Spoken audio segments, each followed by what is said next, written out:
I feel like right now we're in a world where stories in the media are about superheroes who have the biggest weapons and have the biggest muscles, and they are chosen with these special powers, right?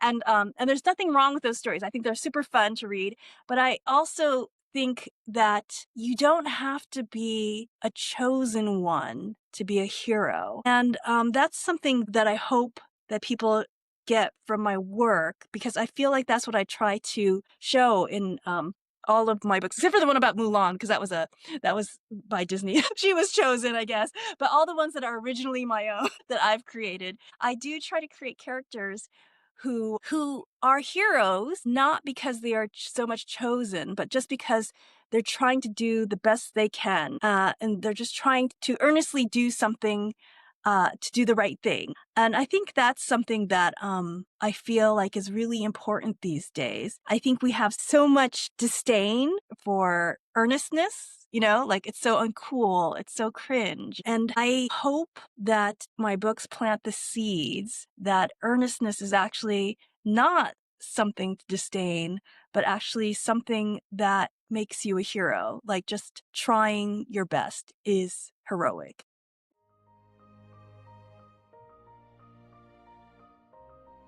Hello, friends. Welcome back to another episode of To Hum is Human, the podcast where we explore the transformative power of tuning into our intuition to express our passionate purpose. I'm your host, Donnabelle, and I'm so thankful you're here. Today, I have the absolute joy of sitting down with an extraordinary storyteller whose work has touched countless lives. Grace Lin is a beloved author and illustrator whose books have brought magic, wonder, and a deep sense of belonging to readers around the world. Growing up in upstate New York as one of 3 daughters, Grace dreamed first of being an Olympics ice skater, but when her drawing skills outshone her twirls, she followed her true calling, art. After studying at the Rhode Island School of Design, Grace went on to publish over 24 books, from picture books like The Ugly Vegetables, Dim Sum for Everyone, and A Big Moon Cake for Little Star, which earned her a Caldecott honor, to middle grade novels like Where the Mountain Meets the Moon, a Newbery Honor book, and New York Times bestseller. Her early reader series, Ling and Ting, received a Theodore Geisel honor, and in 2022, Grace was awarded the Children's Literature Legacy Award for her lasting contributions to children's literature. But her story goes far beyond the page. Grace is a champion of change for Asian American and Pacific Islander art and storytelling, honored by the White House, and she's a passionate advocate for diversity in children's books. Through her TEDx talk, her video essays for PBS, and her book, Friends Forever podcast, Grace challenges us to see literature as a bridge, one that reflects our own lives and invites us to understand the lives of others. Most recently, her alma mater, RISD, awarded her an honorary doctorate, and the Eric Carle Museum of Picture Book Art mounted a stunning retrospective of her career. In this episode, titled Illustrating Identity, Grace Lin on Culture, Purpose, and Imagination, will explore the heart behind Grace's work, how her own cultural journey shapes her stories, how art can be a vehicle for empathy, and why imagination is a vital tool for creating a more connected world. Welcome, Grace. Thanks for having me. Now, Grace, your path to becoming a celebrated author and illustrator is so inspiring. Can you take us back to your childhood? What were some of your earliest memories of drawing and storytelling? Okay, so let's see. I grew up in upstate New York. And where I grew up in upstate New York was a little unusual. And one of the unusual things about it was that there were very, very few minority families in the area. My family was the only minority family in our town. So that meant that I was the only Asian girl in my elementary school, except for my sisters, for years and years and years. That always made me feel a bit uncomfortable, always a bit uneasy, and never quite at home. But one of the places that I Did feel very at home was actually in books. I loved reading. I loved all kinds of books. And I always felt like whenever I could read a book, I felt like I was being welcomed. I felt it was, in some ways, it was kind of like going home. And because I loved books so much, especially in third grade, I was enamored with fairy tale books. And so one of my first memories of drawing is tracing the illustrations in these fairy tale books and then trying to copy it myself without tracing and like trying to draw these beautiful pictures that were the same in my books. I love that. I always love to hear when people figure out that there's something that they're curious about, ends up being something that they actually do in their life. So you've shared that you were first wanting to be a figure skater before becoming an artist. What shifted for you and led you to the world of art and illustration? I used to love the way figure skaters looked on TV. I used to watch them. That was the years of this. I'm dating myself, but Dorothy Hamill, she had won the gold medal. I used to draw pictures of her over and over again, and by the time I remember it was like spring, summer, and I'd be like, "I wanna be a figure skater just like Dorothy Hamill," and I'd show it to my mom, and she'd be like, "Yeah, yeah, okay, in the winter, we'll take you ice skating." And so all through, like, the spring and the summer and the fall, I drew pictures, lots and lots of pictures of myself being Dorothy Hamill, winning the gold medal and spinning and spinning and spinning. Finally, winter came along, and we went ice skating and for the first time, and of course, I went on the ice and bam, fell down right away, and bam, fell down right away again and again. I slowly got to the hang of it, but at the same time, it wasn't as much fun as I thought it was going to be. And when I got back home and I saw all my drawings of myself as a figure skater, I realized, huh, I think I like drawing myself ice skating better than actually ice skating. And so that was kind of a clue to wanting to be an artist rather than an ice skater. I think we've all had that experience of trying ice skating, and yeah, it's not quite what it looks like on TV. Now, growing up as one of three sisters, with the others pursuing science, how did your family respond to your decision to follow a creative path? Oh gosh, my parents are immigrants. It was in some ways very very difficult for them to accept that I wanted to become an illustrator. When I graduated from high school, I actually went to art school. I went to the Rhode Island School of Design, as you said in the intro. And of course, that was to the scandal of the Asian community at the time. All my relatives, they would like call up my parents and be like, "How dare you let your daughter go to art school?" It was not the easiest thing, but I'm not quite sure what it was in me, but there's like a very, very strong stubborn streak in me that I was determined to go. Once they realized they couldn't break that stubborn streak, they just realized they had to do the best they could to support me, shaking their head the whole time. What are we doing? Okay. Well, also as a child of immigrants, we know that there's this incredible pressure to succeed, right? And we have Yeah. certain ideas of what that looks like. And for our benefit, we are so thankful that you trusted that pull to create because obviously you were in your zone when you finally stepped into that. Writing and illustrating requires deep imagination. What does your creative process look like when you're developing a story or a character? Oh, it's different for each book and it's also the same for each book. I like to tell kids that I get my ideas from real life. So basically, anything could happen, and I'll be like, huh, that'd be interesting for a book. For example, my most recent novel, The Gate, the Girl, and the Dragon, when my daughter was 4 years old, we were in Boston, Chinatown, and we saw the Chinatown gate, and you saw two lions in front of the gate. And I pointed out to her, I said, "Oh, look at the lions. You see how one is holding a ball and one is actually holding a lion cub." And she went up to the lion cub and she patted it and said, "Oh, good, good." She said puppy, but we know. Right. She should have said good kitty. Mm. Good kitty. When she said that, I was thinking, oh, that lion cub should have a adventure of his own someday. And this was quite a while ago. And I remember just like kind of scribbling that down. Lion statue has adventure has adventure. It's just those little things that like I'll just kind of collect them either in a sketchbook, in a notebook, on my phone. Over time, I'll peruse the notebooks, I'll peruse the sketchbooks, I'll peruse the ideas of my phone and see what triggers and slowly things will start taking root. Some ideas will come to the top. Some ideas will bother me more and more and more, and slowly will become an idea for a story. The story will become a book. So it's kind of like that, but it's not a very what's the word? It's not a very efficient process. Let's put it that way. I think a lot of people think, oh, it's like you get the idea and then you write the story and then it's the book. It's not like that. I get all these ideas. I tell people it's kind of like gathering snow for a snowman, right? You just keep gathering and gathering and gathering snow. But sometimes you just don't have enough snow and you don't know. You just keep gathering until you can build that snowman. So it does happen, but it's like I said, for the Gate, the Girl and Dragon, it was years and years and years. And honestly, it's been like that for almost all of my books. It's not like, that's a great idea. I will write that right now. It's like, that's a great idea. We'll have to see where that goes. And then Mm. 10 years later, I'll be like, I got it. Well, and I love how you describe it as something just keeps bothering me. Something Yes. obviously keeps pulling you towards one particular thing. And I feel like that's when you're like, something's really telling me that this is the one I should be working for Hmm. or with. I love that you speak about that. It's not linear. It really is about Yeah. gathering and culling and cultivating.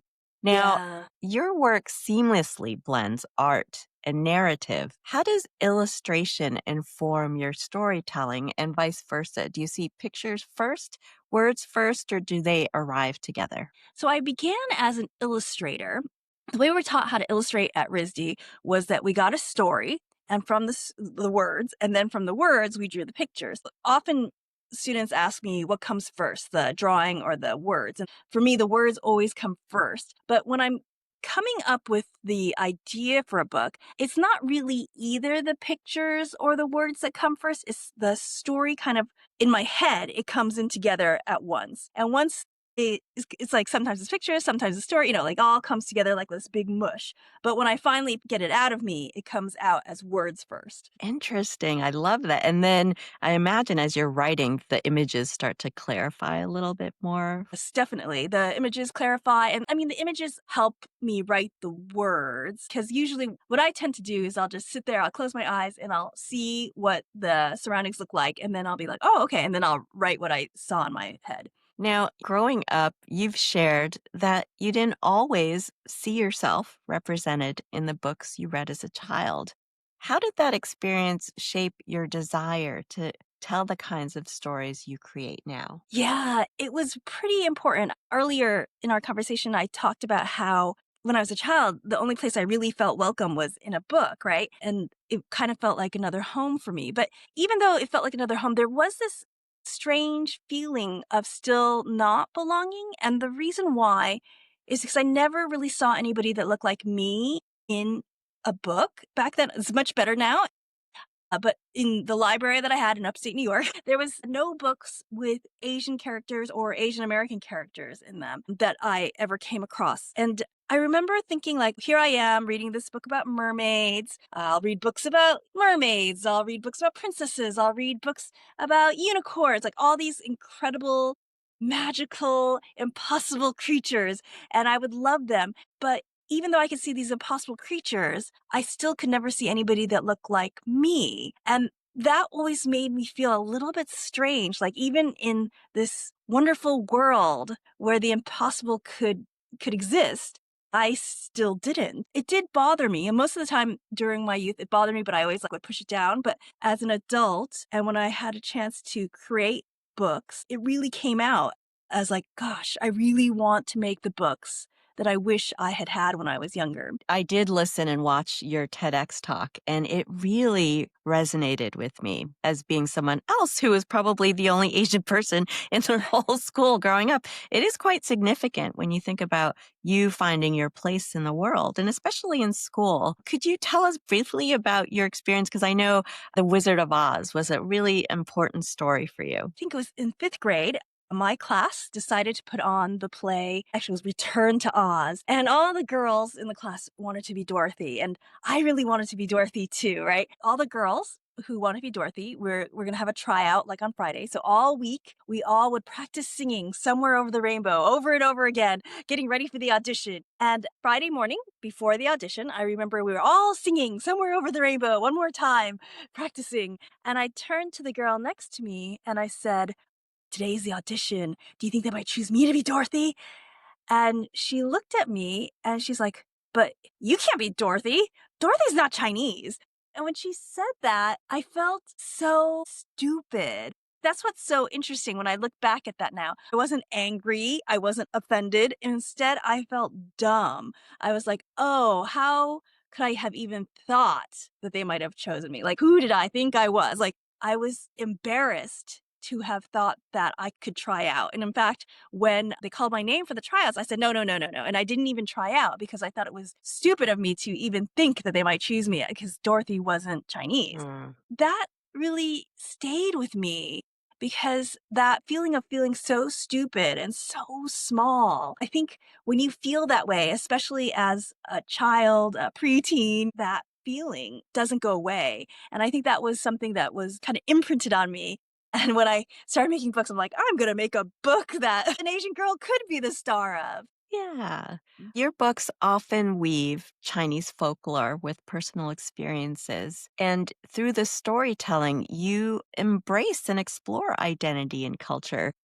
How do you balance vulnerability and creativity when sharing pieces of your own experience through your work? The truth is, creating books or creating any kind of artwork, creating any work, it's always personal, right? It's always, always personal. So, really, the books I create, I really want kids to love them, to have a great time, to enjoy reading them, but really they're for me. And so the truth is, my books interweave personal experience as well as Chinese folk tales and folklore because Chinese folk tales and folklore, learning about them, rewriting them, reliving them is kind of my way of trying to assert my own Asian identity. So, as I mentioned, when I was younger, I was the only Asian in my school except for my sisters.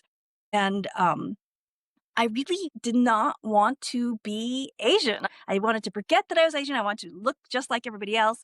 I thought that by ignoring anything about my culture, I would not be Asian. And of course, as an adult, I realized that's really not how it works. I also realized that being Asian was not something to be ashamed of or to want to wash away or to get rid of. It was actually something quite lovely and something quite beautiful and something to cherish.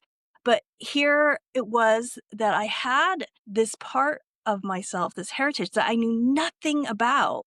I almost felt like, am I even Asian? Because I knew so little. And so my books have a lot to do with Asian culture, not because I know so much or knew so much about Asian culture. It was because I was trying to find out and discover this part of my identity. It was through making these books that I was able to discover so much about my Asian heritage. And honestly, it was through making these books that I finally feel like I can claim it as my own, as part of Mm. my identity. So balancing it is not really one of the things I think about. It's more of the thing about like it's more of a need of like, oh, I mix this together, I create this, and it cements my feeling of being Asian American.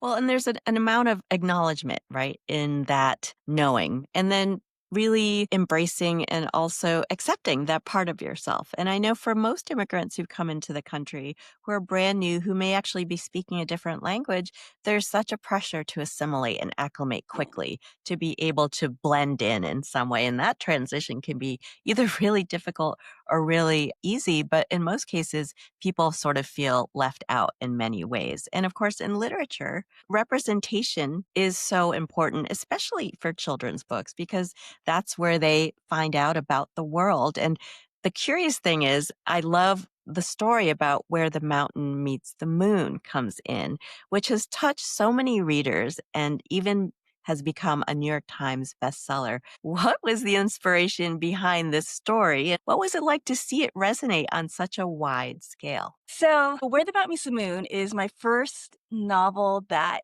is folklore fantasy based.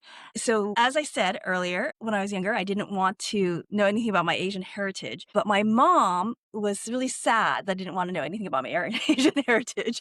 So, she saw that I loved books and she saw, as I mentioned earlier, I loved fairy tales. And so she got about 6 to 12 Chinese fairy tale books and she put them on the bookshelf in the living room and she hoped that I would find them and read them. And so I did end up finding and reading them and I read all of them, but I was not really impressed with these Chinese fairy tale books. They had been roughly translated from Chinese to English very plainly, just like very sparsely. They were printed on this really cheap paper. And what I really, really didn't like were the pictures. They were just like these plain little black and white pictures. And when you compared them to the beautiful full color illustrations of the European fairy tales that I was tracing and copying, you could probably imagine how unimpressed I was with these Chinese fairy tales. But when I grew older, I realized how much my heritage was actually something to be treasured. One of the things that I did to try to learn more about my own culture was I went to go travel to China, Taiwan, and Hong Kong. And when I went to travel there, all of a sudden those stories that I read from those folk tale, like from third grade, they started coming back to me. Like I'd see a statue of a Chinese dragon. I'd be like, oh, that's just like that Chinese dragon in that book that I read in third grade, that something happened, because it had been a long time. And those books didn't have a lot of details to begin with. And so I started kind of mixing up the fairy tales and adding my own characters and putting it all together. And that's kind of what became Where the Mountain Meets the Moon. And it's, like I said, my first step into claiming my Asian American identity, the Asian part of my Asian American identity. A lot of my books are about food as well as folk tales. And that's because those are the two tenuous connections that I had with my heritage when I was younger. It was the food.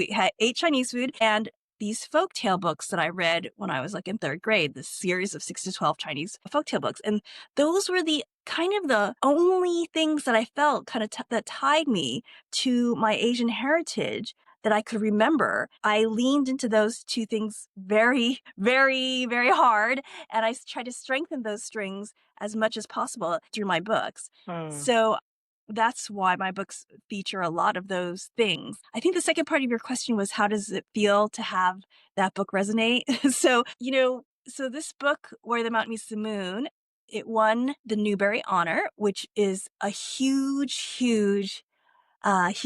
honor. Because it was a Newbery Honor, it just gained such a huge readership, which is so amazing and really life-changing for me. Before the Newbery Honor, my books were pretty much seen as Asian American books. This is Grace Lin, Asian American author and illustrator. In many ways, I'm very, very proud of that, and I would never not want to be an Asian American author and illustrator. Back then, because this is about 2008, that label was actually quite a limiting label from a book selling standpoint. The publishers, the booksellers are like, her books are only going to appeal to Asian American girls. Nobody else will read them. That was the idea. Nobody else is going to read a book about an Asian girl going on an adventure. But because it won the Newbery Honor, the label of that book changed. Instead of being an Asian American book, it became a Newbery Honor book. And because the Newbery Honor is a much more appealing label to people, the readership just exploded comparatively.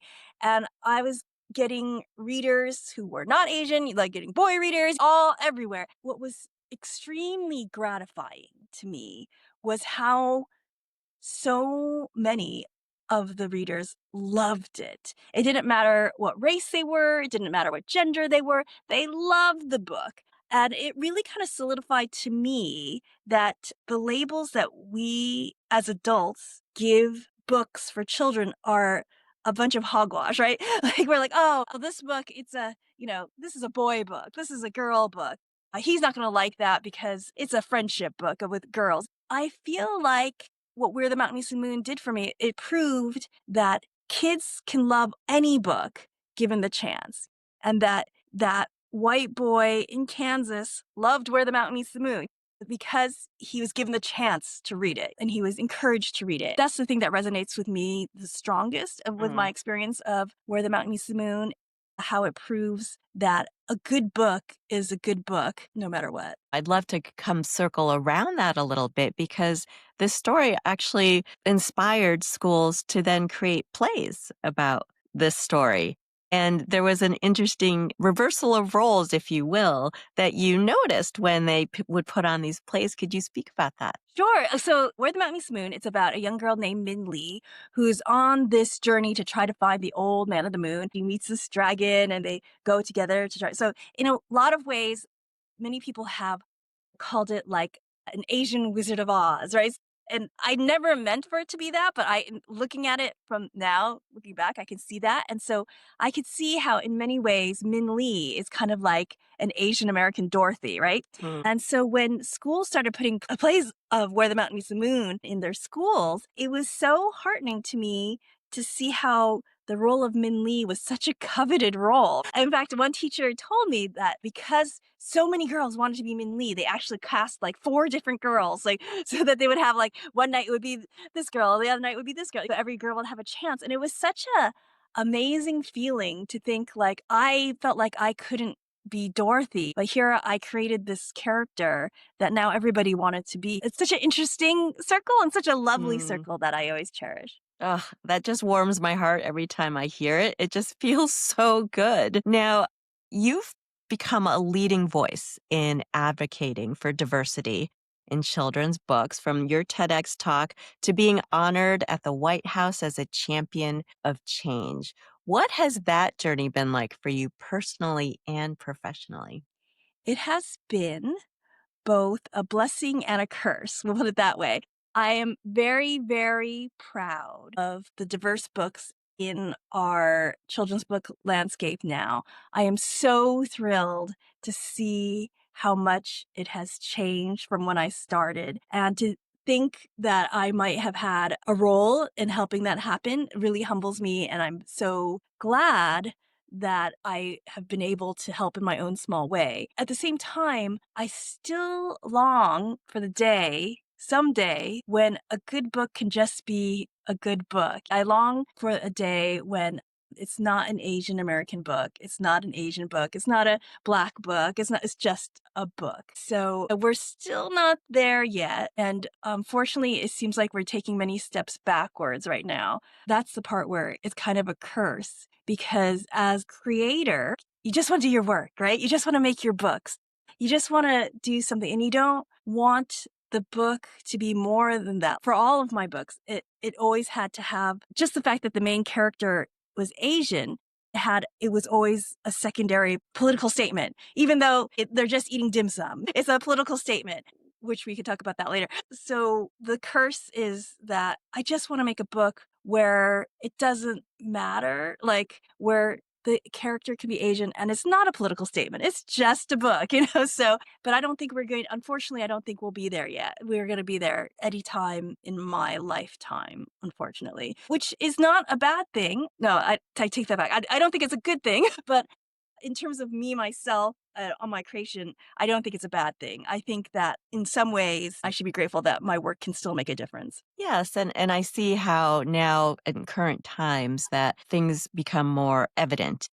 Things become surface in some ways that would probably not be so much if you were just reading it as a book. What are the challenges, do you think, in the publishing industry when it comes to creating space for underrepresented voices? Gosh, right now is a particularly dicey time, right? So I mentioned dim sum for everyone. A handful of my books have been, it's hard to say. So some people call them banned. Other people just say they're removed from shelves. Hmm. So I will say, Wow. because people like to argue about what banned means. So I will say I have had about a handful of books that have been removed from shelves, particularly Dim Sum for Everyone, which is just about my family going out to dim sum. And it's very, very, for lack of better words, very innocuous, right? It's Yes, just right. like older sister chooses egg tarts, Mm-hmm, like mm-hmm. I choose sweet tofu. But it's been removed from shelves in Florida because Florida has a law where teachers are not allowed to talk about race with their students. And so they've removed dim sum for everyone from the shelves. They removed the big moon cake for little star from the shelves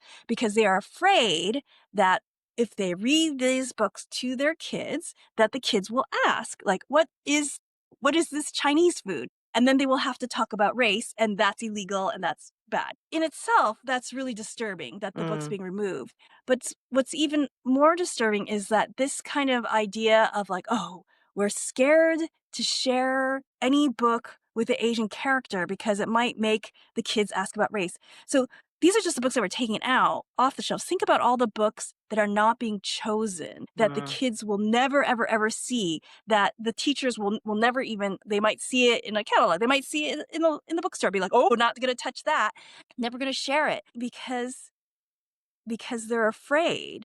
And it's this kind of culture of fear that's being cultivated in education that was never there before that I feel is most alarming. When I first started, there was a huge lack of diverse books. But even though there was a huge lack of diverse books, it wasn't because the teachers were scared. It was more that they were unaware. It just didn't occur to them. There was a lack of availability. There was a lots of different small reasons. I would say that most of the educators had good intentions. It just lots of things that happen. And not that they're not good intentioned now, but now they're scared to act on any good intentions they might have to show their students something other than animal characters and white characters. And that's really, really sad. Well, you speak about looking at your child's bookshelf or even your own bookshelf as an adult, where hopefully you have a nice collection of books as windows and as mirrors. Can you speak about what that concept is? Because I found that so resonant, especially with the times for today. Yeah, so that is a metaphor by Dr. Redeem Sims Bishop, who is a really well-known librarian, where she talks about the windows and mirrors, and she has another analogy called the sliding glass doors of children's books. And she says how a children's book can be a mirror where you see yourself in the book. It could also be a window where you see someone else, the world around you, another person's life in the book. And she says the magic of a children's book is that it can also be a sliding glass door. So not only do you see yourself, not only do you see other worlds, but you can open that door and walk through and you feel the real empathy of being that other person. And that metaphor has been used over and over again. It's kind of in the common zeitgeist now. And in terms of book banning, I've talked about how it's windows, mirrors, and for me, I feel like it's instead of sliding glass doors, I feel like it's eyeglasses because I've often talked about how these books help us see others, they help us see ourselves. And when we take these books away, it's almost like we're taking away eyeglasses from people who need them. They can't see right.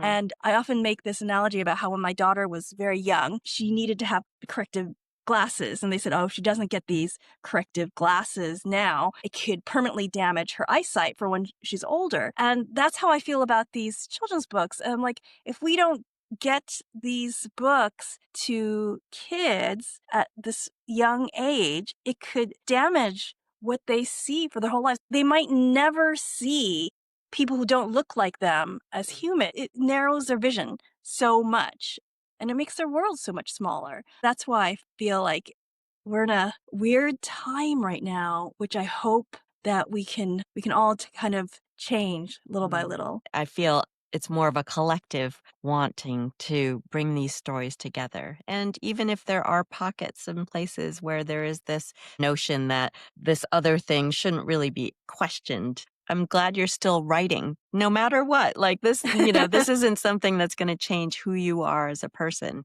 and to keep working and doing the things that are light you up. You've received incredible recognition from the Caldecott and, of course, the Newbery Honors to the Children's Literacy Legacy Award, the Honorable Doctorate at RISD, and, of course, the Eric Carle Museum Retrospective. What was it like to see your life's work celebrated in such a way? I have been asked this question many times and I answer it the same way because I can't think of any other way to explain it other than it's kind of like going to your own funeral, you still being alive, especially the retrospective, because all of a sudden I see my art from the beginning of my publishing career, which was 26 years ago.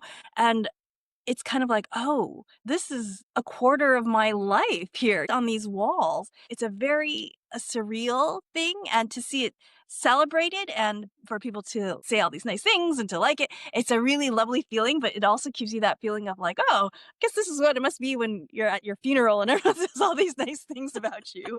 And you're still alive to witness and experience it. So that's a great thing. This podcast, at its heart, To Hum is Human, is about listening to that inner voice and expressing what it is that gives us joy and passion. What is your practice or belief that helps you stay connected to your own inner knowing when life gets noisy or busy or strange that it feels right now? Yeah, that's a good question because that's something that I think about quite often, and especially at the retrospective. Because for me, I graduated from RISD with many, many other talented artists, much more talented than me. They have dropped out slowly. Many of them, not all of them, obviously, but many of them have dropped out slowly. And yet I have persevered. And I often wonder, like, gosh, why am I still here? And I think for me, the reason why I have stayed so long is because I've always had a really strong sense of purpose of what I need to do. And for a long time, it's been like I have the inner purpose of trying to become a fuller person, and I've had the outer purpose of trying to help bring Asian American books into the children's book landscape. Those two purposes have always played off of each other, and I feel passionate and deeply about both of them. So whenever one would get discouraged, the world didn't want an Asian book, still like, well, I still need to make this book. Like the idea for me as an author, there's so many times I'll go into a bookstore and there'll be like so many books. I'm like, does the world really need one of my books? There's just so many books out there.